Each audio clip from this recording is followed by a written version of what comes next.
Hello, and welcome to Agents of Nonprofit. My name is Alexander Lapa, and I'm here to speak with everyday superheroes helping nonprofits. Joining me today is Billy Starr to talk about the Pan Mass Challenge. Billy, welcome to the show. Thank you, Alex. So I read a bit about you. I watched a few of your TED Talk shows. You gave quite an eloquent and emotional speech about how you started the Pan Mass Challenge. But for those listeners who are hearing you for the very first time, could you give a brief intro about who you are and why you started and how you started the Pan Mass Challenge? So upon graduating college at age 22, in quick order, I found that both my mother, uncle, and cousin were either diagnosed or soon to die with a diagnosis of cancer. And it very much changed my life as I came from a close family.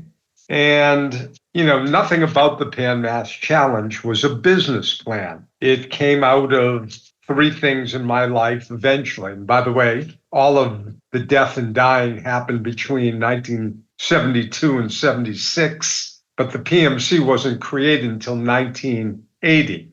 At any rate, this came out of three components. Again, the loss of family members, a 400-mile hike on the Appalachian Trail, which is a wilderness trail that goes from Maine to Georgia, that I did the New England section of. And at the same time, I started getting on a bike and biking from my home in Newton, Massachusetts, to the tip of Cape Cod, Provincetown. And in these three events came forth really the idea that I would create a long-distance bike-a-thon that had as its central mission funding cancer research at the Dana-Farber Cancer Institute in Boston, a world-class research and treatment facility. And that is what I did in 1980. And quite frankly, it could not have been more modest. One route, what was then 220 miles, that attracted 36 people. Everybody got lost. We ran out of food, and the ferry to Boston didn't run. So pretty much I'm saying to your audience, I did about everything wrong I could do wrong. And yet the people who participated in this inaugural event, they thought it was the greatest thing they'd ever done. And I had no plan for 1981 or a second Pan Mass Challenge. But that Sunday afternoon on the bus ride home to Boston, I just heard what people were articulating about what this weekend experience meant to them in sort of blending their identity as civilians, volunteers, community-minded people with the other principal components of life, family and work. So at that point, Sunday night, as I was all of this, I said, that's it. I'm gonna make this event big, and I'm gonna raise a lot of money. A little simplified, Alex, but there you have it. For everyone listening, I highly recommend the TED Talk where Billy talks a bit more in detail about some of these stories, and I'll put that link in the show notes as well. I'm always surprised by hearing stories where people go through a very difficult challenge in their life. And like in the first ride you mentioned about getting lost, running out of food, and then the stories that come out of it. Like it's interesting how not the worst, but the worst experience you have, or the worst experience you have, leads to better conversations, better experiences, better stories as a result of it. Like if you have a perfectly smooth, people still talk about it as well too, but it's almost like there's some connection between, I'll give you a story. I have a friend of mine who's a fantastic storyteller, and he would tell me about the most awful things that happened in his life, but the way he explains it, it's almost like you want to be there with him and just being part of that experience and hearing it and what he went through. Obviously in retrospect, it's much easier to talk about it than in the moment. But it's something about that challenge that people go through that invigorates them. It makes them feel alive in some way. So it's not completely surprising to me that the people who were in that first round of the challenge just had such a wonderful experience that they wanted to keep them back despite all the challenges that they did have. I wouldn't want to pretend to be too modest. I don't know to what degree your audience understands what the PMC, the Pan Mass Challenge, is or what we've achieved. But while I am simplifying its origins, this is the largest a-thon in the world now, with a $75 million goal for this year that will have cumulatively since 1980 raised over $1 billion by the end of this year's campaign. I really should explain the PMC and what it's become. From one route and 36 participants who delivered a check of $10,000, we are now over 6,000 participants, 4,000 volunteers, 16 routes through 47 towns, and 370 miles of infrastructure that has in support of these riders and volunteers over 350,000 people per year who are writing checks that accumulatively will raise this year $75 million or more. And I should add that for our 18th consecutive year, the PMC, as we call it, Pan Mass Challenge, PMC, will pass through 100% of all the rider-raised revenue to the designated charity, the Dana-Farber. So that's a lot. My full-time staff is now 14 of us full-time, a 14-person volunteer logistics head staff, another 14 board of directors. And, the money is sort of the tip of the iceberg above the surface, but beneath the surface is a very large organization that now attracts participants from 47 states and 6 countries that come every year to ride in one of 16 routes in the Pan Mass Challenge. So again, a lot, but maybe I didn't do it justice by giving it a simple origin story because it has become something much bigger than that. Yeah, I definitely want to get into it and break that down a bit more. I guess my first question is, what would be the main goals of the PMC? And the main goals is really for cancer research, but I imagine there's some secondary goals, a sense of community, the sense of ridership and fellow man and fellow person. Can you just give me some examples of or some details about what are the primary goals and secondary goals of the PMC? Well, you just said them. And quite frankly, our mission, other than tweaking words, has never changed in 45 years. It is to fund cancer research. It's a fundraising event. It is not an awareness event. And PMC was probably the first event in the country that made people put up a credit card starting in 1997, and then back that up further by saying if you didn't raise the minimums, we would bill you for the difference of the route that you signed up for. Over a very short period of time, while people understood the level of accountability and commitment that was being called upon, the PMC got the audience that I would hope it did. And that is to say, a group of people who are committed. The average years of participation is over 8. The average age is probably 48 years old. And people have built it into their lives. We have third generation participants riding with their parents and grandparents.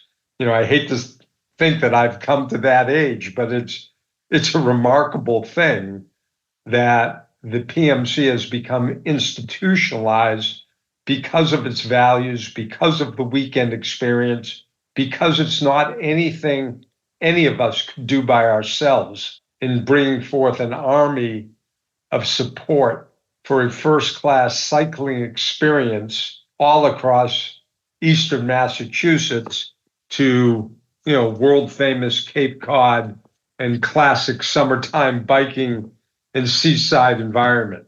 So the secondary goal, which again you said correctly, was to build the community. And I just defined who that community is. And we have been successful at that. People have built it into their lives. And it has to work in your life because it's not like buying a ticket to a soccer match or a football game, where you just show up. One has to train, one has to raise money, one has to have a family blessing to be gone for the weekend. There are tons of logistics. So buying into the PMC and remaining part of its family is critical to the success of the business model. I like that you build the difference that the rider is not able to collect themselves. And that really filters out a certain level of people or certain people who are just kind of mediocrely interested as opposed to ones who are really want to make a difference. They really want to raise the funds. I really like that strategy because you will attract then the people that really want to be involved and remove the ones that aren't. Yeah, it becomes, honestly, Alex, quite self-defining. It's not for me to tell you that this event is right for you or not, but you would be impressed with the data that, and by the way, not tested. This was just values that I embrace. But when we changed the rule of imposing a credit card, and on the entry form, you had to sign 3 times that you understood this statement, that you would be billed by the beginning of October if you had not fulfilled the minimum, that our delinquency rate went in 1 year from 17% to 3%. Mm. So, it spoke loudly and clearly to say, look, this is a fabulous weekend, but the fundraising is to the center of it, and we take it very seriously. This is not a weekend you could put together on your own. And if you want to be a part of it, you need to belly up to the bar of the fundraising minimum, which is anywhere from $2,000 to $6,000, depending upon the route and the amount of days you choose to be a participant. I'm curious to know the longest route and the longest amount of days it takes, because I know you call it more of a ride, or you do call it a ride-a-thon. It's not a race, so there's not like you are competing with anybody else. It's really individualistic, but doing it, of course, as a community. So what is like the longest period of time that you've seen people do it? Do you have like certain cutoffs? Like when I think of these kinds of things, I only think about, marathons, which I don't think is a very good, it's similar, but not quite the same. So how would you compare yourself, or how would you explain the differences? So the classic route, sort of a trivia question, the original route was modified. In 1980, we rode 220 miles from Springfield, Mass. That's Western Mass. In 1981, we moved permanently to Sturbridge, and the route went from 220 miles to 190. There are now 16 different routes, but the 2-day rides from multiple starting points to Provincetown are the classic rides that over 70% of all of the registered riders enlisted. So that's the big enchilada, and depending on your start, it's either 190 or 168, I think, miles. I lived in Boston, actually. I lived in Newton Corner for a while in Framingham. So this is like a beautiful coastal, all the way from Cape Cod and Provincetown, gorgeous, gorgeous little route. So Yeah. I can imagine there's always challenges, of course, with weather and whatnot, but 2 days is not so bad. Do you ever, it's a random question, but do you ever like shift things around based on weather, or it's like, no, we're all systems go, the date is the date? Well, it's a very innocent question, Alex, because, how do I say this? We're kind of like an aircraft carrier now, not easy to turn around. Mm. We have multiple commitments for multiple days at major hub sites in Sturbridge, Wellesley, Bourne, Provincetown, Foxborough. So, the answer is no. Through the years, the event has moved, but it has found a permanent home in the first full weekend of August for probably the last 20 years. So, you've listed off some really impressive numbers. The biggest one for me, of course, is since you started, you're close to, or you've reached $1 billion. Either way, it's like super impressive. I was curious to know, like, if there's a nonprofit listening that's several years behind your junior, and what would you attribute to what your success growth looked like? Because I think the building the difference is definitely one of them. That's an amazing way to incentivize people. and motivate them. I was wondering if you could share any other tips or tricks or strategies that you had to just make sure that you really were able to raise either the maximum number of people or get people just really involved. I mean, 3 generations of people is an impressive thing to say, and I know what you mean by the age part, but at least that's something that, numbers aside, that really shows that people make it, like you said, a part of their life. First and foremost, I would say that my story turned out to be way too familiar. As a marketing strategy, in hindsight of 45 years, cancer is, everybody's touched by cancer. And if a loved one gets a cancer diagnosis, it changes your lens on events like the Pan Mass Challenge. Unless you're in the medical profession, you tend to think, how can I play a role in the war on cancer? So that's one thing. Secondly, biking turned out to be just a fabulous sport. You have to remember that the PMC precedes biking awareness in the United States. This is before Greg LeMond, before Lance Armstrong, and before the Tour de France became well known in the United States. This is 1980. This sport was freaks and geeks as opposed to hippies into yuppies, and that cycling became like the sport to age with better health. The new golf, much more cardio, much more fitness oriented with wonderful technology. So the sport PMC was riding the curl of the wave of what turned out to be the cycling phenomena in this country. Thirdly, this event has imagination and breadth to it. You made a comment and asked about, as comparison to a marathon. In cycling language, a century ride, 100 miles, is a big deal. But the beauty of cycling, different than marathoning, is that cycling doesn't beat up your body the way that running does. You wouldn't want to run 2 marathons back to back. And while I wouldn't say anything to dismiss running. I personally ran for 10 years before I got on a bike, but you can age better with cycling. It's a sport you can improve on for years and years to come. And the speed, the travel, the teamwork aspect and technology makes it an interesting sport that you can adapt the machine to your aging bones, training, your weight, whatever. Has a versatility to it that, when I look at my generation of friends, literally I got, hundreds and hundreds of friends who have been biking for 50 years now. You probably wouldn't say that about the sports if you were an athlete that you grew up with, the basketball, soccer, hockey, lacrosse, football. You kind of age out of a lot of those sports, but biking is one you can stay with for your whole lifetime.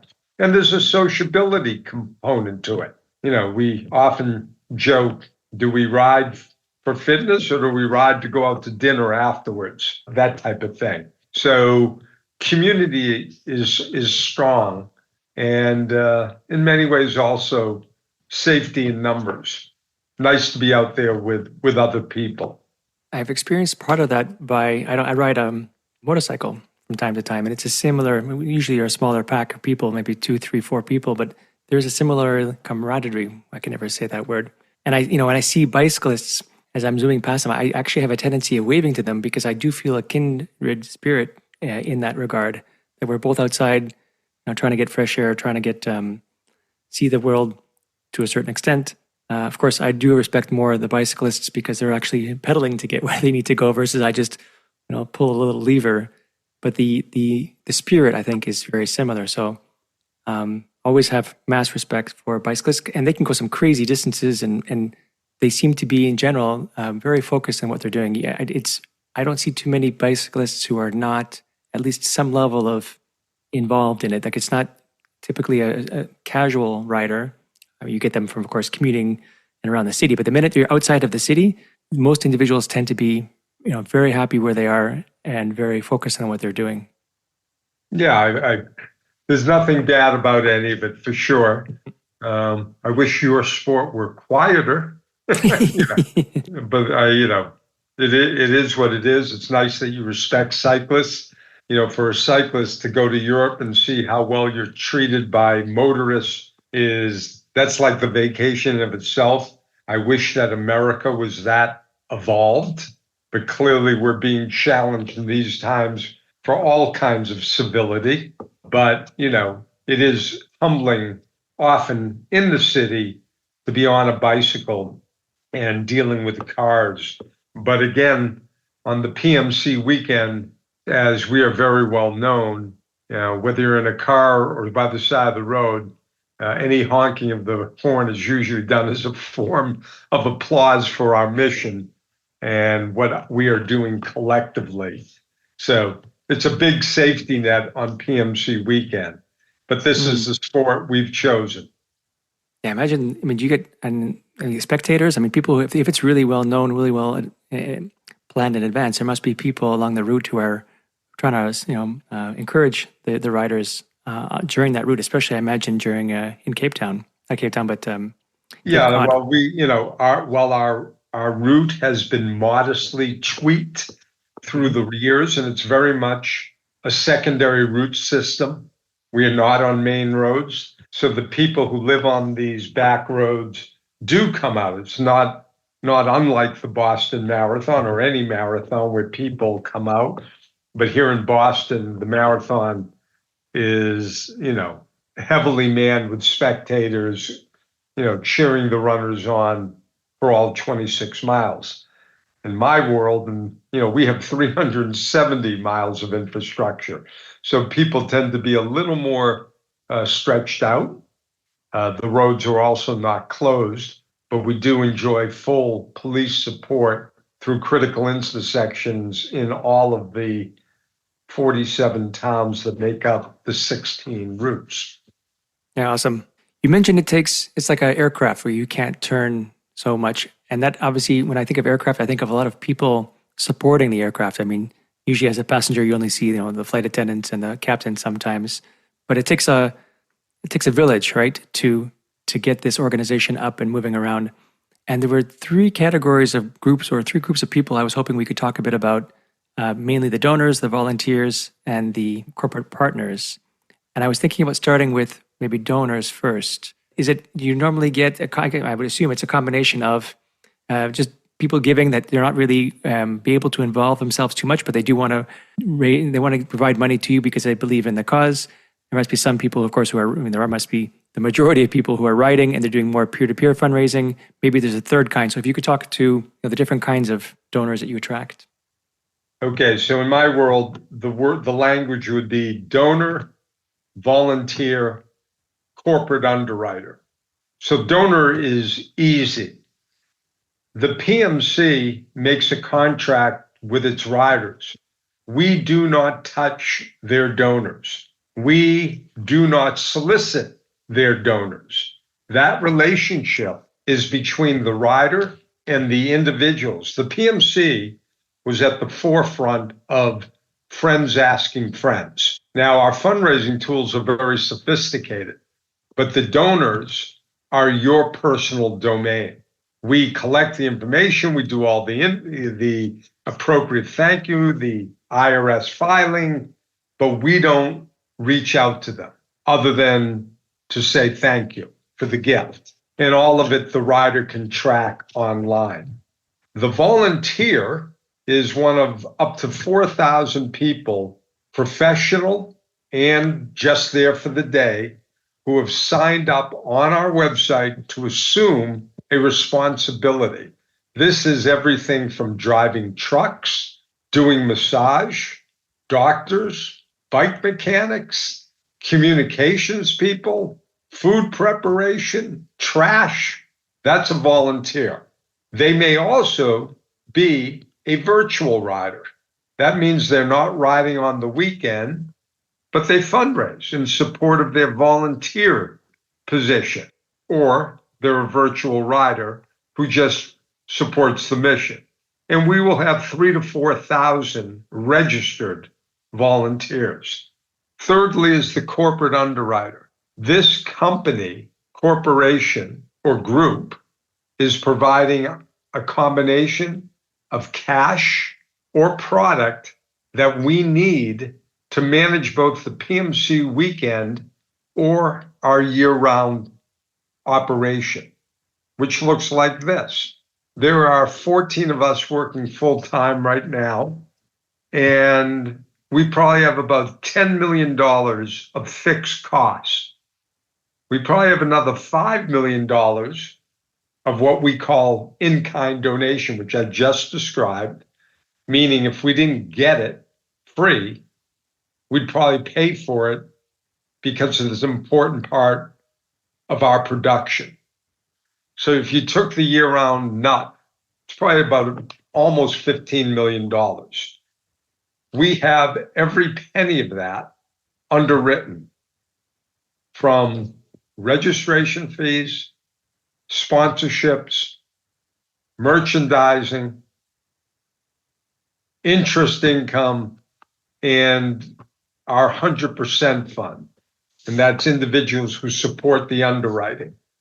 So that again, when you, Alex, as a donor, support me, Billy, in my ride, and you write me a check for $1,000, that goes right to the annual gift. So that's not hard to understand, but it is hard to achieve. And we've achieved it for 18 consecutive years. And that is a very, very compelling motivation to fundraise because of our business model. And of course, the designated charity, Dana-Farber. I'm curious to know a little bit more about why you chose, because I like the strategy, to keep and respect the donor relationship with the writer.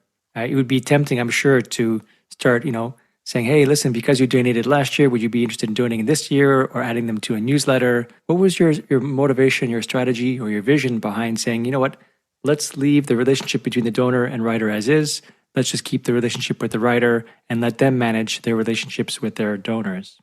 So what we were finding, Alex, was in the earlier years first of all, let me start from the very get-go. When I created the PMC, this is a 501c3 nonprofit corporation, independent of the Dana-Farber, but 100% dedicated to Dana-Farber.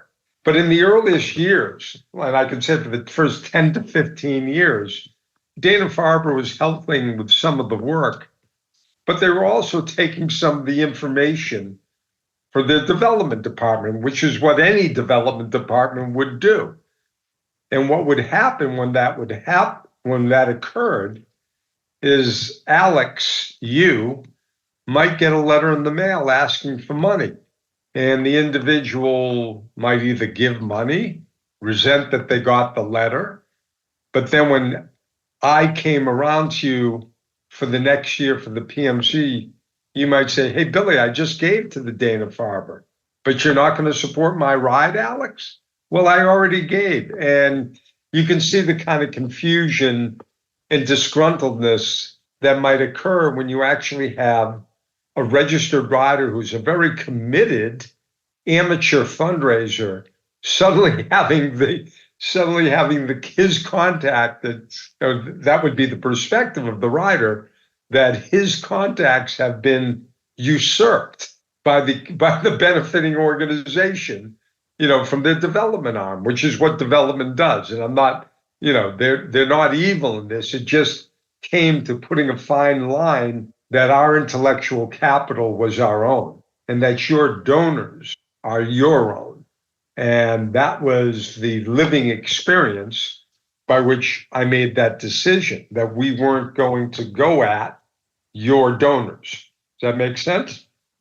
Totally, and I love the approach, because I agree how the confusion can start and trickle or percolate and trickle. I was going to say trickle and percolate at the same time, and it's more of a respectful way, I think, of doing it too, because you keep the relationships as they are and as they should be.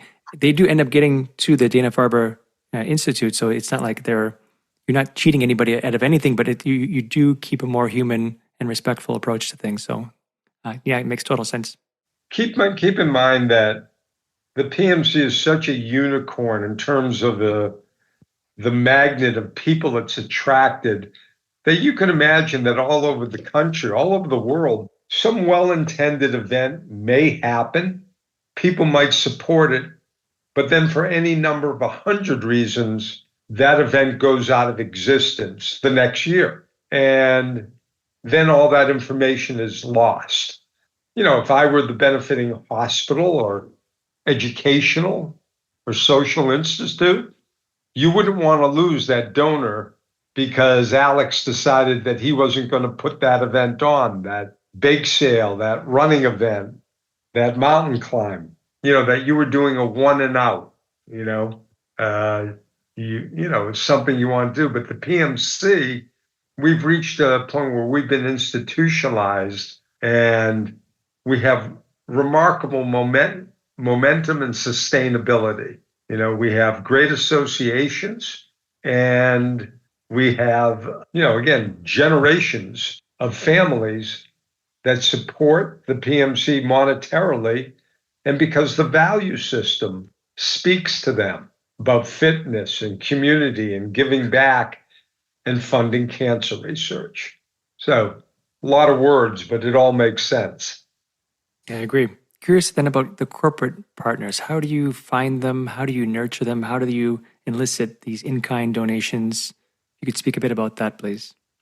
So that was probably the last part of the important building blocks to be developed in the PMC. And I'll say it this way. In 1997, at that point, I'd been successful modestly with corporate underwriting, meaning cash. I'd actually been pretty successful at the get-go of getting product. And then there's a company now celebrating its 100th year, MFS Investment Management, and they've been with the PMC for 25 years. And I remember the CEO at the time, he was a guy I grew up with named Jeff Shames, and I approached him about underwriting. And I said, Jeff, what are you looking for from the PMC? And he said, I want my brand to be identified with yours. I want MFS employees to feel good about where they work for the values that we embrace. And I would say to you, Alex, that just about at that time, that advertising started to pivot. It wasn't all about billboards or splashing your name 1,000 times, digital imprints, that companies wanted their employees to feel good about where they work. And I learned over time that the greatest reward you could ever give a CEO is for one of his or her rank and file employees to walk up to them and say, thank you, Joe, for supporting the Pan Mass Challenge. I work here and I support it, and it means a lot to me. That you literally can't do better than that. Happy employee, happy boss, projecting positive company values of giving back to the community in what we can all say is an urgently needed global need, funding cancer research. And that became worth investing in, and hearts and minds. And we've been successful at that with, we probably have over 200 underwriters in some role or another. I'm curious then, because people love hearing about the impacts that they have. I mean, of course, as we talked, it's about community as well. But at the end of the day, the primary focus is fundraising. So you mentioned a whole bunch of numbers, which are very impressive. Do you share this information, or how do you share this information with your writers and your donors as a thank you?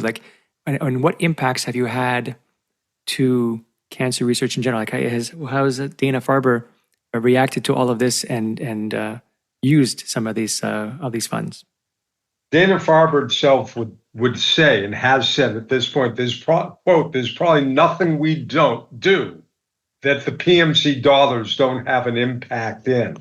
So, of course, starting with, the very idea that in the world of funding any new great idea, that before they get federal funding, they have to prove that it might work. so that seed money, unrestricted money, directed by the head of the institute to the next brilliant idea, brilliant researcher, has to come from philanthropy. This is before it comes from the NCI or drug companies, who of course have a profit motive.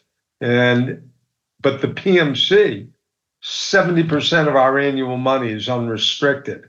And that's a tremendous latitude for the CEO, Laurie Glimcher, to take her vision in a broader, deeper way.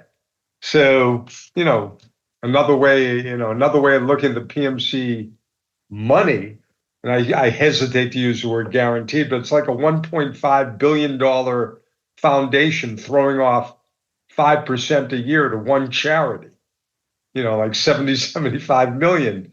And to know that's an annual annuity, that's tremendous flexible dollars for the Dana-Farber, courtesy of the Pan Mass Challenge.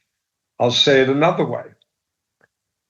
If you're familiar with the Jimmy Fund, which is the fundraising arm of the Dana-Farber, and also the visual is, of course, the Jimmy Fund Clinic, which treats children and adults at Dana-Farber. PMC money is 62% of the annual revenue. So we're the cash cow. Answering your question about how do we share it, our yearbook, our videos, our impact series, our media sponsors are putting out the message of families, cancers, researchers, progress, research dollar delegations. And we do pretty much a series of the doctors who ride with their patients, talking about that cancer, that individual's journey, and cure rates, which, some are dramatic and some are remarkably resistant. But yes, you got to share, you don't want people to lose faith and become cynical. All this money, what's been achieved? Well, a lot.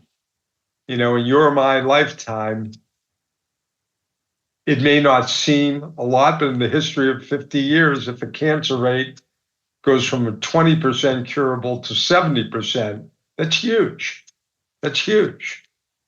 And of course, probably the greatest progress is in children's cancers, as the young body can take much more and live long, fuller lives, whereas in the 1940s and 50s, most of these young people were dying with childhood cancers, and that's not true anymore. So PMC is a part of that. And the money is the hope for a future without cancer. But we all realize that's not an overnight success story. And that's why our principal mantra is closer by the mile. We recognize we're in a multi-generational effort to fund the cures for cancer.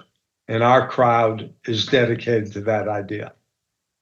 I had a goddaughter that had leukemia, and my grandmother passed because of cancer as well. So like you said earlier at the very beginning, I think I can't imagine anyone not having a story about someone they know in their life that was impacted by it. So to hear these kinds of success stories, to hear about the impacts, it is very touching. And I like that mantra as well, closer by the mile, because you're right, it's not just a one-time deal. It has to take time. It will take time, but we're getting closer by the mile. So thank you for that.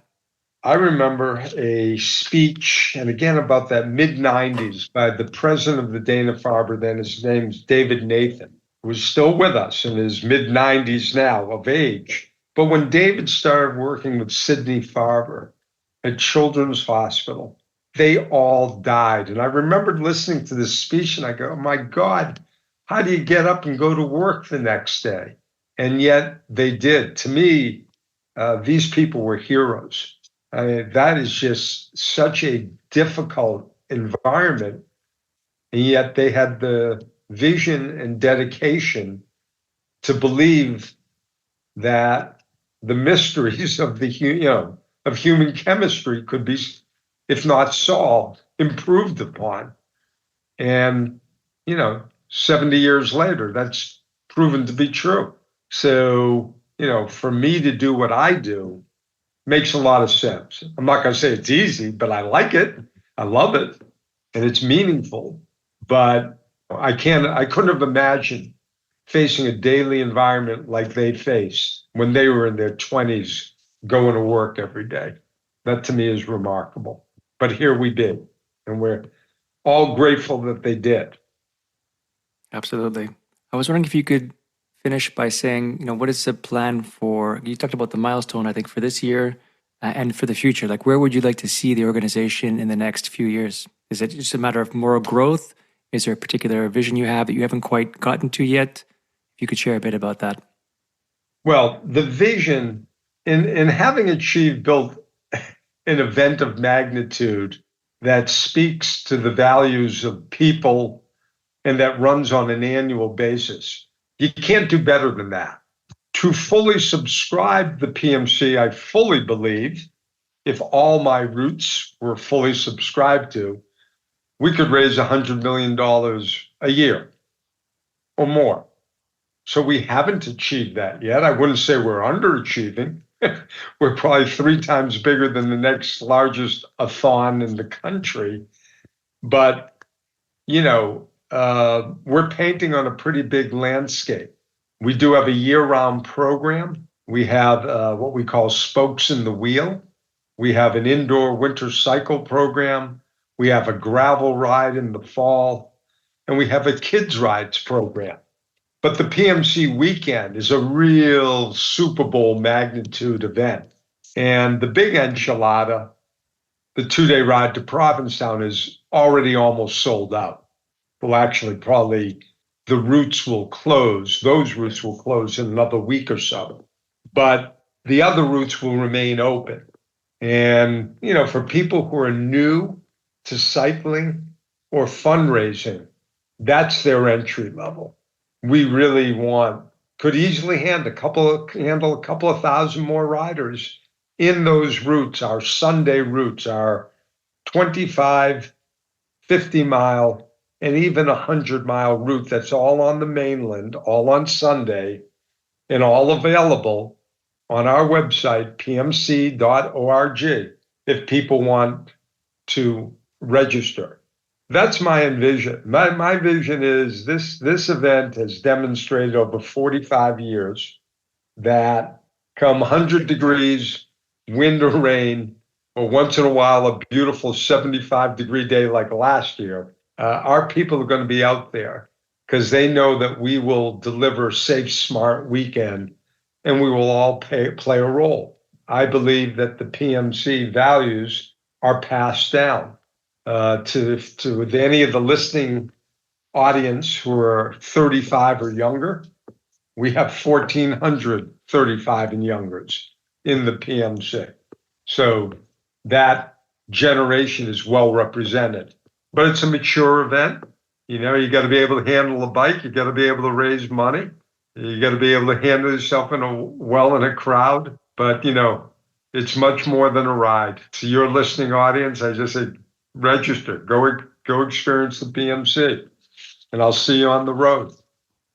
That's exactly where I was going next is, how can people get involved? So if people want to ride, if people want to volunteer, where can they go to get more information and to be involved?